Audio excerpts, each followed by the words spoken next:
नमस्कार, मी doctor Girish okay. पु ल देशपांड्यांचं हे खरं तर अजरामर नाटक म्हटलं पाहिजे. 1957 साली हे नाटक आलं. म्हणजे त्यावेळी माझाही जन्म झालेला नव्हता खरं म्हणजे. आता जवळजवळ तिसरी पिढी हे नाटक बघते किंवा करते असं म्हणता येईल. पण अजूनही नाटक लोकांना आवडतं, लोक एन्जॉय करतात. याचाच अर्थ ते नाटक एव्हरग्रीन आहे किंवा अजरामर आहे असं म्हटलं पाहिजे. या नाटकाशी माझा संबंध इतका वेगळा आहे की मी कॉलेजमध्ये असताना इथली श्यामची भूमिका केली होती. मधला बराच काळ मी त्यातली डॉक्टर सतीशची भूमिका करत असे आणि आता मी गेले 25 प्रयोग यात काकाजी करतोय. तर असं एखाद्या नटाला एकाच नाटकात 3-3 भूमिका करायला मिळणं तेव्हा शक्य होतं जेव्हा ते नाटक इतकं पॉवरफुल असतं आणि जे इतका काळ चालू राहतं आणि अजूनही त्याच्यावर प्रेक्षक प्रेम करतात, त्यातली वाक्य एन्जॉय करतात. नाहीतर नॉर्मली नाटकं कालबाह्य होतात असं म्हणतात, ती जुनी वाटायला लागतात.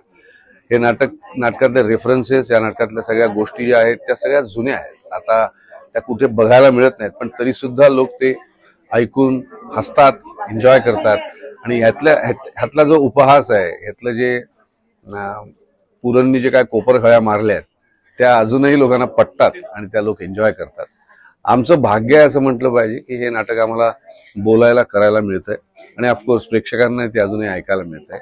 सो आजही त्याला जो प्रतिसाद प्रेक्षक देत आहेत त्याबद्दल मी प्रेक्षकांचे मनापासून आभार मानतो. आणि आता 25 प्रयोग झालेत, असेच ते होत राहोत अशी आपण सगळेच इच्छा करूया. धन्यवाद.